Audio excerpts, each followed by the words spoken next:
Greetings. I'm Dr. James Minor, pastor, founder of True Christ Outreach Ministries. And I am Lady Elisa Minor.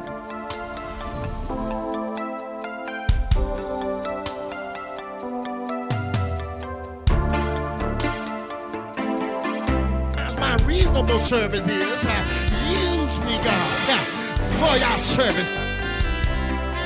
When that looks like something blocking you, God know how to cause a distraction and let you get to the place where you need to be. I want you to look at somebody and tell them, there's not an excuse. Amen. Look at somebody else, tell them, there's not an excuse. In other words, no excuse. Amen. No excuses. You may be seated. I'll bring it home here in a minute, but you got to understand something. We come up with so many excuses about why we can't do what God has put in us. Amen. We can find reasons why things cannot go as the plan of God has said they could go. Amen. We come up with reasons that this thing or that thing will not work. And some are good, some are bad. But you cannot let life, good or bad, stop you or cause you to have an excuse of why you can't do better. Look at somebody, tell them you can do better.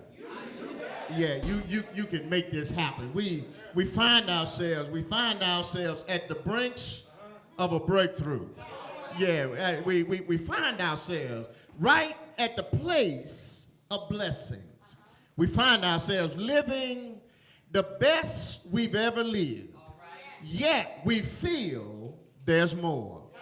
Amen. There's got to be more to life than what I'm receiving. There's got to be more to life than what I see. In fact, there's got to be more to church than what I'm enjoying. Y'all ain't helping me right there. I know churches where we come in and it's the sacred place. It's the place that we go in and we're able to sit around and enjoy Jesus, and it's the secure place to where we ought to be able to let our hair down or we ought to be able to enjoy each other. But sometimes in church, we find excuses why we can't have a good time. We find reasons why I'm doing better than you.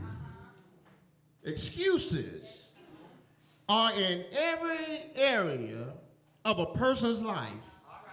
And most excuses is either to lay blame that somebody else did it or to keep you from doing it yourself. Yeah. How many ever come up with an excuse? You know, you sit down at home and you know you ought to be studying. Clothes need to be washed. House need to be cleaned. You know you ought to have something just a little more important. I just need to eat something. I mean, as small as they are, these are excuses. You know you got to be at work on time, but you just got to have a few more minutes. Just I got excuses. I got excuses why I can't be at church on time. I need to be. It's the only day I got. I'll make it to, by the time the praise team sit down, I'll get there and get my word. Excuses. Yeah, I know. I'm gonna get out of it in a minute, but every now and then we find excuses. But how is it that when God has made a promise, and here's the worst thing, we find excuses that God's promise can't come to manifestation. Y'all know how it is. I would do that if I had enough money. God told me to do it, and I believe God is working with me, but my resources, how many ever let resources get in the way of manifestation. Yeah, you know, I would do it, but because I don't have somebody to help me. God doesn't always tell you to have somebody to help you. You got to understand something. God sometimes gives you a vision or a destiny. There's nobody to walk with you. There's nobody to hold your hand on it. There's nobody to stroke your ego. There's nobody to let you know that it's going to be all right. But God gives you instructions sometimes that you might walk by yourself while he carry you through the journey. Yeah, I wish I had some folks that would testify right there. You know, when it looked like things wasn't going to work out. But you know, you heard that still small voice down in your spirit saying, you're my child. It's going to be all right. You know how it is when God talks to you or he send the man or woman of God in your life and let you know, don't worry about this one. God's going to work it out. You know how you get to church and you just get that word, but you go back home and that thing is still the same mess that it was before you left home. And if you got a no good joker that's sitting at home waiting on you, it's worse. But yet, God said it. As we look at our text, as we look at the text, we see a few things in the text that I think that will give you the idea that when God says something, there is no excuse. Look at somebody and say, there is no excuse. Yeah, look at them and say, you can do better than that. Yeah. I know some of you don't know how I'm doing. But you can always do better. Come on, am I right about it? You can always do better. You can always have a better day. I don't know anybody that can't stand a better day. I've had enough bad ones. I wish I had some help in this place. Anybody else had enough bad days where folk just talk about you for no reason, just misuse you, abuse you, take your kindness for weaknesses, and just try and you know when you start doing good, when you start walking in your calling, and God start opening doors. Isn't it amazing how many haters? But what if the haters are supposed to be the haters? What if they're just supposed to be? Why we use the excuse that everybody hating on me? And you know, if you keep proclaiming that everybody hating on you, guess what? It's gonna look like it anyway. Amen. But see, when you know you're in a place and folk just love you for who you are, you can't let the devil fool you and stop you from getting to your next level because you feel like somebody is out after you. Nobody cares. But the devil, and you got power over him. Let's look at the text. First thing in the text, we got to realize, we know that God had sent Moses. God had sent Moses out to tell Pharaoh, let his people go. And God told Moses that they were going to take a journey and cross over into a land that was flowing with milk and honey. In other words, they were going to go to a place where they wouldn't have to worry about nothing except the folk in the place. God has promised some of y'all that you're going to end up in a place where you ain't going to have to worry about nothing, including the folk in the place. See, he told Moses, he said, now I want you to go down and tell Pharaoh, and y'all know the story, don't you? He said, go down there and let Pharaoh know you got to let my people go. But by the way, Moses, I've hardened his heart. Gave Moses some instructions, put your hand in your bosom, take it out. Drop your staff, let it turn to a snake, pick it back up. And then he let all this happen. He let everything rebuttal, everything Moses did, they could do. So God said, let me take it out of your hand and put it in my hand. Let me bring some frogs. Amen. Let me bring some plagues. Let me bring some stuff in here that will mess them up so they'll know. And the people started crying out to Pharaoh. Moses, after a while, Moses didn't have to say nothing else to Pharaoh. The people started crying out to Pharaoh, please let these folk go. Yeah. See, when God gets through with the devil on your behalf, amen, you ain't gonna have, you got to stop wasting your time dealing with him so much. the imps gonna start going to the devil. Say, hey, we got to let them go. Ain't nothing we can do with them. That's too much power inside of we got to let them go.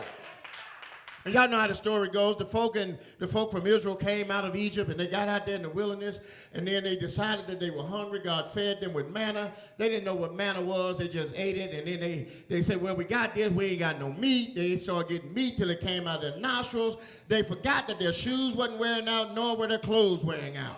Amen. They had everything they needed on their journey. Should have been a few days' journey. Should have been a few days' journey for them to walk from Egypt over to the promised land, but because of their stiff hardness and their stiff neck and their hard hearts, they stayed in the wilderness and died. Then their children's children had to come up and go over. All because they made excuses about why they couldn't go over. Still talking about Moses. And as Moses was leading them, they got so mad with Moses that they said Moses might have been following the wrong God. Y'all know how it was, a story where Moses went up on the mountain and they got Aaron and Miriam together, and they said, how do we know that the God that Moses is worshiping is the God that we all serve? And Aaron and Miriam got scared, so what they did is they said, bring all your gold and all your silver. They made a golden image of a calf, and they set that thing up, and when Moses came back off the mountain, he saw them worshiping the idol God. Of course, you know, that's when Moses just said, this is it, broke the things up, and decided that, you know, that's it, they ain't gonna go over. They were hard-headed. All they had to do is wait on Moses. That's all they had to do. And then you know how it does. Moses sent the spies out into the land, told the spies go over into the land, seek the land out. The spies came back and said, it's true the land is flowing with milk and honey, and the grapes over there are huge, but there's one problem. There's giants in the land. The men of Anak, they're in the land. The giants. We saw it, but there's an obstacle. We got excuse. Amen. Do you think we can go, Moses, there's giants in the land? But Caleb and Joshua said, wait a minute. We are well able to go over and possess the land, and let's do it at once. Amen. But, see, Caleb and Joshua couldn't really do it because they wasn't in leadership position at the time. Joshua was the minister of Moses. I mean, he was the man that controlled the armies for Moses. He saw all that Moses had to deal with. Joshua was the one that went to the foot of the mountain as Moses went to the top of the mountain. Watch this now. Watch this. Because sometime in your life, when there's a great destiny, a great promise in your life, God will let you watch folk. See how they go up and commune with God. See how God bring them down. Watch this. Here's why this is important. Because every time Moses would come off the mountain, there was a glow about Moses. Guess who saw the glow first? See, when God is setting something up, he makes sure you see what you need to see when you need to see it. Amen. See, because he knows that when it's time for you to do it, he don't want to hear an excuse. All he wants you to know is that all you got to do is follow his lead. Look at somebody, say, follow the lead. Stop the excuse. Yeah. Anybody got any excuses lately that they've been trying? Yeah. We would go back to school, but I'm too old. I would do this, but I don't know how. But you know the word don't know how these days ought not exist. And man, I'm telling you, Google and set that thing up. Amen. If you don't like Google, use Bing. You don't like Bing, use somebody. All you got to do is, well, I would, but my internet ain't working. You going to your friend's house for everything else. Yeah, just, and you know the other thing, and I'm going to get back to the text, but you know the other thing that get me? Folk can be doing bad, Minister Kim. They got a phone. They'll make excuses why they can't pay their house note or their light bill, but they got a phone. And you know, the phones are better than... I'm going to leave that alone before I get in trouble. But they got they got phones that's better. You know, we working hard, but we working hard. And we pulling out these little smartphones. They got tablets that they sticking up to their ear. Like, how you do that? Got an excuse, though, why they can't do everything else. Amen. See, what I'm trying to get you to see is if you stop making excuses, I'm going to let the book prove it to you. I'm going to let the book prove it. I'm going to let the book prove it now. The book says, now Joshua saw everything that Moses had to go through. He was Moses' right-hand man. He understood everything and all the dealings with the children, and he knew how much fight and how much struggle Moses had to go through. And then when Moses died, God comes to Joshua and says, hey, man, Moses is dead. That's all we're going to discuss on that matter. He said, now, he gone. But here's what I want you to do. I want you to get up. And I want you to go over this Jordan. The same Jordan that Moses had been trying to cross for 40 years. I want you to get up and go over. You and all these people, the same people that Moses been trying to get over for 40 years, he dead, but I want you to take him over. I know some of y'all. I know some of y'all feel like, well, Joshua just had to call on his life. He's just supposed to be the one to do it, and all he had to do is get up and go. Now think about this for a moment. How many of us? First thing we'd have done was say, well, God, can I have a few days? I really love Moses. Can I have just a few days to mourn his loss? See, I believe when God gives you something important to do, he wants you to do it right away because he don't want you to give time to start analyzing. He don't want, he said, now arise, come on, verse 2, arise, go over this Jordan, thou and all the people, and to the land which I do give to them, even to the children of Israel. Watch this. He said, I'm giving it to you. I've given it to you. I've given it to the children of Israel. Moses couldn't get them over, but I gave them to it. I gave that to him. Now I want y'all to go over. How many of y'all would really, if God told you to do something that you've seen other folk trying to do, and you saw the reactions of folk that they were trying to deal with, how many of you would just jump up, pack your bags, and go? Yeah, not many of us. Because you know what we would do. Well, they tried it. It didn't work for them. These folk are stiff-necked and hard-hearted. These folk ain't never going to get anywhere. How many of y'all ever look at somebody and say, they're going to always be right there? They're going to always end up right there. They ain't going no further than where they're going to always be right there. But God looked down and saw Joshua and said, I believe God just told me, now, Joshua, you know what's over there already.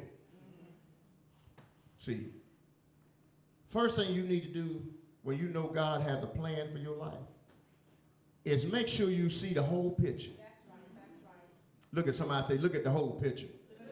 How do I see the picture? I'll tell you how you see it. See, when you're in those places that God is speaking to your spirit, that's God putting together the pieces of your life. And you have to understand that when God tells the man or woman of God something for your life, you got to start developing the picture. If you can't see it in your spirit, you ain't gonna never see it in your flesh. Amen. You're trying to wait till your flesh receives something when it's really your spirit that has to receive it first. Amen. Your spirit has to receive what God has for you before your flesh ain't gonna ever let you walk over. Watch this. He told Joshua in verse 3, he said, every place that the sole of your foot shall tread upon, that have I given unto you. Let me ask you a question. Joshua knew what was in the land. Am I right? He knew that there were some giants in the land. He understood that there were some problems over there that were not suitable for their taking. Amen. There were some folk over there that didn't belong in the land. Amen. But they were Joshua's folk. Y'all got to hear me here. See, the giants that were in the land, they didn't belong there. But they belonged to Joshua. The moment Joshua put his foot in the land, everything in the land belonged to him. Watch this. He heard the call. God never told him there wouldn't be war. He never told him he wouldn't have to fight. He never told him that there would be things over there that he wouldn't have to conquer. He just simply said, go and get it because I've already given. We'll warm up in a minute. So, how many of y'all know that there is something inside of you that God said you could have? He didn't tell you wasn't going to have to fight for it. He didn't tell you wasn't going to have to go to battle for it. He didn't tell you that you was going to get it easy. He just said, I've already what? Given it to you. Now, why are you making so many excuses about why you can't have what God said you could have? If you could ever stop making excuses, you could get what God said you could have. On the brinks. We do it at church too. But we do it, but we just don't have enough. We ought to do this, but there ain't enough room. We ain't got enough people. We don't have the finances. Here's a good one. We're trying to raise money to do this, so if we do that, it's going to take away the money for that. Not here, but other places. Yeah, we can't support our college students because they're too far away. We can't, we can't go buy houses, Minister Kim, because we first need our own church. Excuses will stop you from being in the place that God said, I've already given to you. Yeah, God said, I've given you the land. In other words, everywhere that your foot tread upon, that have I given you. Somebody ought to get that right here. You in school right now, but God said, I've already given you the blessing. You battling with it right now, but I've already given you the blessing. You're going through it right now, but I've already given it to you. Why? Because I want to see you perform. Man, God said, I need to see you perform because when you perform, you make God's glory shine. When you start doing what you got to do, God gets some glory. God start looking down saying, yeah, look at what's happening down there with my children. God started saying, look at my children. See, what God did, God said, now he told him everywhere that he was going to have, he let him know. And then look, God reminded Joshua. That's why y'all come to church on Sunday. So I can remind you of what you heard. See, in verse 6, he said, now I want you to be strong and of good courage. He said, in verse 7, he said, I want you to be strong and very courageous. In verse 8, he said, I'll make your way prosperous. See, if you could ever stop making excuses and be strong and of good courage. If you could ever stop making excuses and be strong and very courageous. See, this right here takes out that mentality that a Christian got to be weak back. It takes out that mentality that you got to take everything that folk dish out to you. It takes out that mentality that you can't say nothing back. It takes out that mentality that you can't stand your ground. It takes out that mentality that you got to let folk walk over you. It takes out the mentality that if I'm a Christian, I got to be weak and broke. Now, it say be strong and very courageous. In other words, you ain't gonna walk over me. Y'all know how y'all feel sometimes. I ain't saying you got to cuss them out, but you got to let them know that I'm a child of the King, so that ain't gonna work with me. Now you got to know now. And see, when you start doing all those things, he say, then I'll make your way prosperous. That's right. Yeah. Then I'll make thy way prosperous. That's right. And then thou shalt have what kind of success? Can I tell you the difference of good success and bad success? You're like, wait a minute, Pastor, how can you have bad success? Have you ever heard the old cliche? The more you get, you just get different problems. Have you ever heard somebody say that? That's bad success. To me, if I'm successful, I don't want more problems. I want good success, which means even if something comes, I know how to deal with it. I've already been in the training ground, so I know what to do when it comes. I shall have good success. Look at somebody and say, good success. Good success means you're going to be all right. No matter how much God gives you, you're going to be all right because you're not going to let that stuff bother you. You're not going to let the stuff have you. You're going to have it. Good success.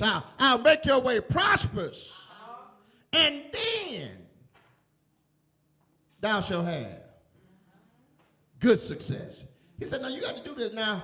And then verse 13, he told Joshua this. He said, now, remember the words which Moses, the servant of the Lord your God, commanded you, saying, the Lord your God has what? Given you rest and has given you this land.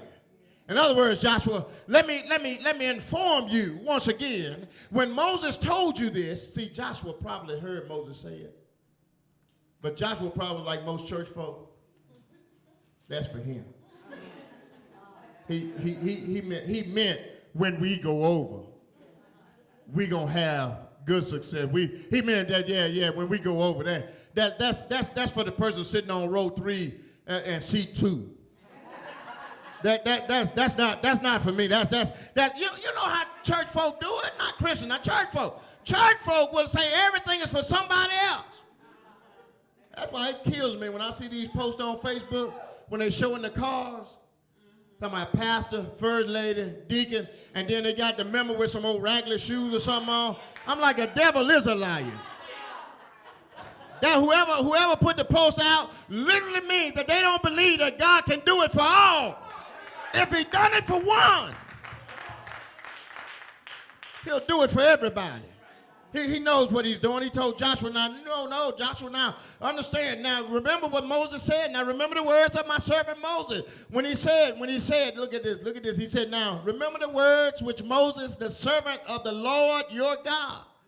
Don't just take it for his word. But the servant of the Lord, Joshua's God. Amen.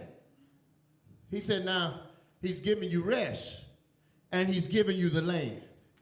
I'm just trying to tell you today that God has already put something inside of you that he's already given you. And if you could ever just not make an excuse why you can't have it, God said it's yours if you just go on and get it. When did he do it? He's already given. Amen. When you receive something in your spirit, God has already given.